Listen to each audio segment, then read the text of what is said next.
आप देख रहे हैं द मीडिया हाउस। साथियों, हर एक व्यक्ति का सपना होता है कि उसका अपना खुद का मकान हो।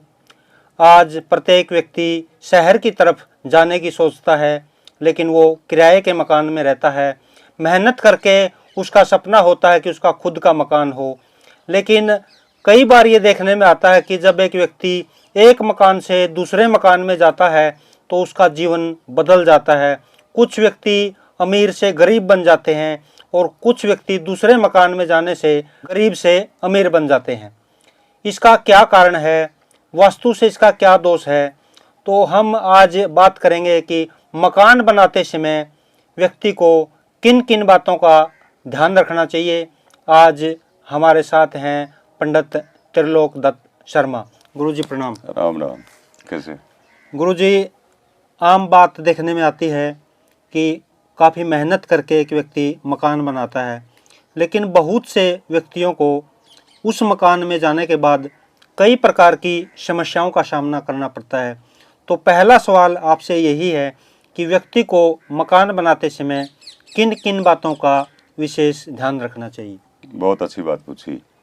सबसे पहले तो आपको, आपके मीडिया को और पूरे सनातन समाज को और पूरे विश्व को हमारी तरफ से शुभकामना, और शुभकामना इस बात की कि हमारे सनातन के सिरमौर भगवान श्री राम का बिल्कुल वास्तुवत जो है उनका मंदिर का निर्माण हुआ और राम लल्ला जी उसमें स्थापित हुए और उन्हें राम जी सबके हृदय में वास करते हैं। उन्हें भगवान श्री राम जी सबको सुख दें, सद्बुद्धि दें और हम सब के मंगल की कामना करते हैं। और इस तरह की सद्बुद्धि भी दें भगवान कि वेद कहता है ओम वास्तोष्पते प्रतिझानी हस्मान स्वावेशो अनबीवो भवान जत्वे महे प्रतितन्नो जुखस्वसन्नो भव द्विपदे संचतुख पदे। भावार्थ है, ये भगवान हमें ऐसी बुद्धि से पूर्ण करो, ऐसी बुद्धियों से पूर्ण करो कि हम इस तरह के आवास का निर्माण करें जिसमें वास करके 2 पाँव वाले और 4 पाँव वाले सदा सुख से अपना जीवन बिता सकें। और आपने वास्तु से संबंधित जो प्रश्न किया, वास्तु के मायने उसका मतलब है ही ये कि जिसमें वास किया जाए वो वास्तु है जी। और वो वास्तु वास्तव में अपना बहुत प्रभाव रखता है और उस वास्तु के प्रभाव से ही बहुत सारे सुख दुख जीवन में आते हैं, उनका आदमी शिकार होता है। सुवास्तु से सुख मिलते हैं, कुवास्तु से दुख मिलते हैं। यहाँ बात आ गई सुवास्तु की और कुवास्तु की। जो सुवास्तु है वो सुवास्तु एक पृथ्वी सारी एक जैसी है। जब हम उसको दीवारों में बांध देते हैं उससे फिर एक उसका आकार बन जाता है। उस आकार पे ही सब कुछ निर्भर करता है। सदैव वास्तु का आकार आयताकार, वर्गाकार, बिल्कुल गोल, हमारी जो संसद थी पुरानी उसके जैसा गोल वृत्ताकार और गोमुख, आगे से बीड़ा पीछे से चौड़ा पैरेलल, एक सार बोतल की तरह कहिए, गऊ जैसा कहिए, गाड़ी जैसा कहिए होता है। ये 4 तरह के वास्तु या भूखंड शुद्ध होते हैं। बाकी जितने भी भूखंड होते हैं दीवारों के बीच में बांधे हुए वो सारे अशुद्ध होते हैं। और आप लोगों ने देखा भी होगा, आप अपने गांव में, मोहल्ले में, शहर में, सब जगह आप देखें कि जिन लोगों के मकान पूर्वमुखी हैं या उत्तरमुखी हैं या पश्चिममुखी हैं, ये तीनों दिशाओं के जो प्लॉट रहते हैं वो बिल्कुल शुद्ध होते हैं, बशर्ते आमने सामने की भुजा बराबर होनी चाहिए। और इसमें छत से लेकर लेवल तक एक जैसा इक्वल लेवल होना चाहिए। जैसे फर्श है, कहीं से ऊंचा नीचा नहीं होना चाहिए, गहरा डूंगा नहीं होना चाहिए। जैसे किसी का पूर्वमुखी मकान है और गली जैसे रास्ता आगे से ऊंचा उठ गया है और उसके घर में पानी ना घुसे, उसने मान लिया कि वो आगे से ऊंचा उठा दे और फिर पीछे का पोर्शन अगर नीचा रह जाता है, उसी दिन से उसके बुरे दिन शुरू हो जाते हैं। ऐसा प्रमाण है। आप हर जगह इस तरह की स्टडी कर सकते हैं, अनुसंधान कर सकते हैं, जिससे आपका विश्वास बढ़ जाएगा। गुरुजी, आपने जो बातें की उसके साथ जो मकान बनाने का जो सबसे पहला कार्य है वो देखा कि वास्तु विशेषज्ञ के पास जाते हैं, मुहूर्त की बात करते हैं। जी। तो मकान बनाते समय मुहूर्त का क्या महत्व है? हाँ, महीने में पृथ्वी 6 दिन सोवे है। जी। जो 6 दिन सोवे है, सोई हुई धरती में और मंगलवार के दिन पृथ्वी का छेड़छाड़ नहीं करना चाहिए। जी। और 12 महीने में 12 संक्रांति होती है। जो 12 राशियों में सूर्य का गमन रहता है, गोचर रहता है, उसी को 12 संक्रांति कहते हैं। और उसी में 12 राशियों में सूर्य का और गोचर में बने रहना होता है। हम ये कहना चाहते हैं कि 3 महीने नॉर्थ ईस्ट कॉर्नर, जिसको आप ईशान कोण कहते हैं, उस कोने में नींव रखी जाती है। 3 महीने साउथ ईस्ट कॉर्नर, जिसको हम अग्नि कोण कहते हैं, उसमें नींव रखी जाती है। 3 महीने साउथ वेस्ट कॉर्नर, जिसको हम नृत्य कोण कहते हैं, उसमें नींव रखी जाती है। और 3 महीने नॉर्थ वेस्ट कॉर्नर, जिसको हम वायु कोण कहते हैं, उस कोने में नींव रखी जाती है। और ये उसका नींव रखने का उद्देश्य यही है कि जो वास्तु पुरुष होता है, उसके सिर पे या उसके पाँव पे या कोई भी वास्तु पुरुष के अंग पर नींव नहीं रखी जानी चाहिए। जो कोना खाली होता है उसी कोने में नींव रखी जाती है। और ज्योतिष से ये पता चलता है कि इन 3 महीने में कौन से कोने में नींव रखनी चाहिए।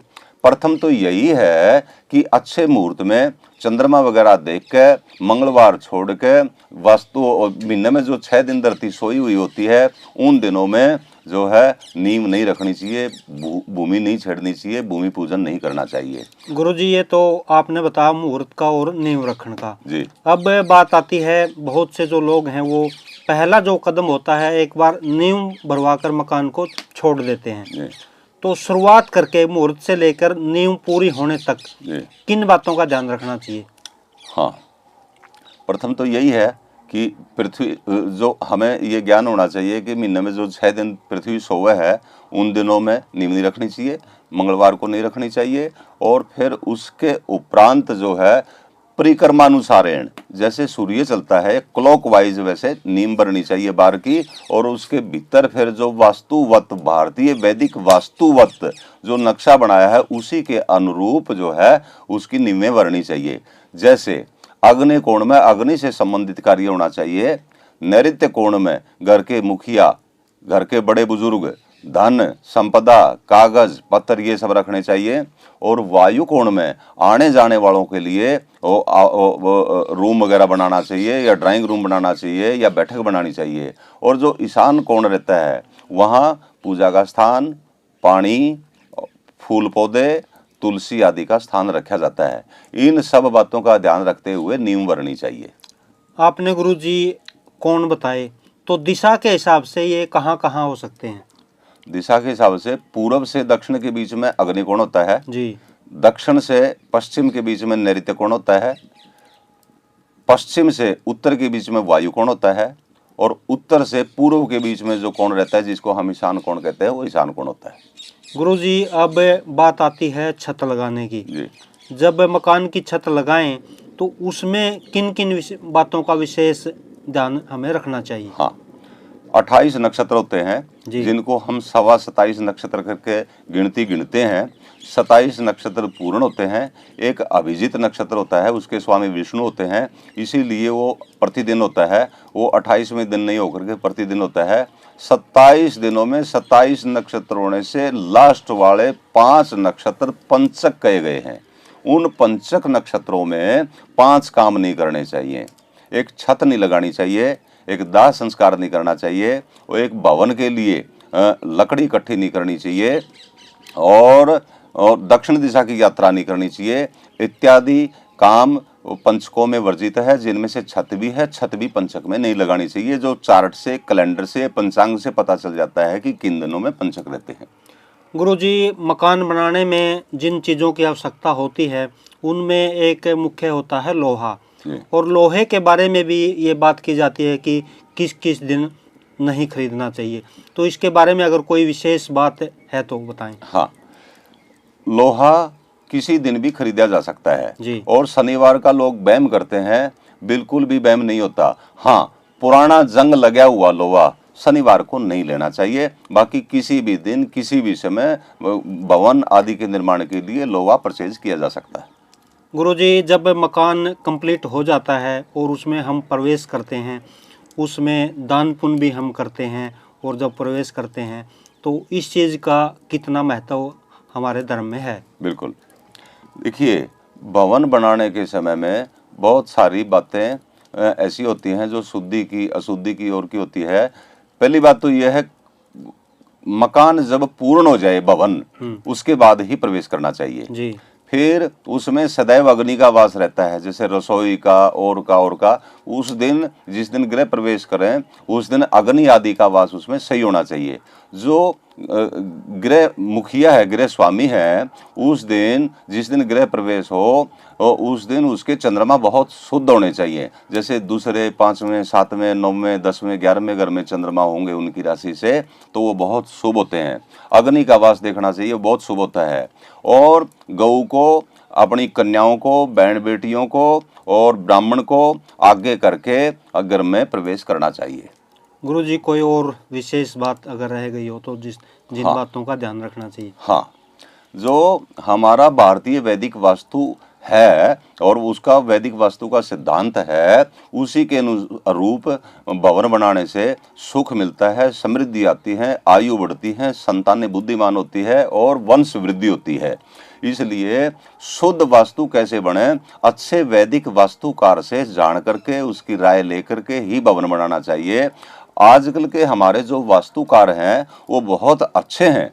वो उनका जैसे हम कहें कि जैसे फाउंडेशन है या स्ट्रक्चर है या ड्राइंग है, वो तो बहुत अच्छी होती है उनकी, आजकल के जो हमारे वास्तुकार हैं। और हमारा उन सब से निवेदन है कि वे भारतीय वैदिक जो वास्तु है उसके सिद्धांत को समझ के ही नक्शे बनाएं, उसी के अनुसार ही सबके मकान बनवावें। और तो ऐसा अगर होता है तो उनको पुण्य भी मिलेगा इस बात का कि कोई उसके बनाए हुए नक्शे में घर में जा करके सुख से रहेगा। तो जो वास्तुकार हैं, आधुनिक वास्तुकार हैं, आर्किटेक्चर हैं, उनको भारतीय वैदिक वास्तु का जो सिद्धांत है, जो स्टडी है, जो उसका ज्ञान है, उस तरह के पुस्तकें जरूर पढ़नी चाहिए। और जैसे आजकल एक भवन भास्कर नाम की पुस्तक है छोटी सी, वो उन सबको भी पढ़नी चाहिए और बेसिक ज्ञान हमको हो, हम सबको भी पढ़नी चाहिए। बल्कि